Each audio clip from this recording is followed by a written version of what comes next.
అయినటువంటి ఈ దాన్ని ఏమంటారు, ఒక రకమైనటువంటి కల్పనా కథలు, పిట్ట కథలు చెప్పాలి.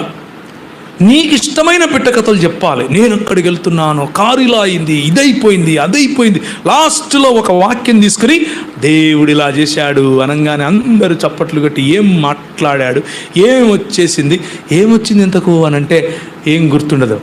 కథ మాత్రం గుర్తుంటుంది, లైఫ్ లాంగ్ కథ మాత్రం గుర్తుంటుంది.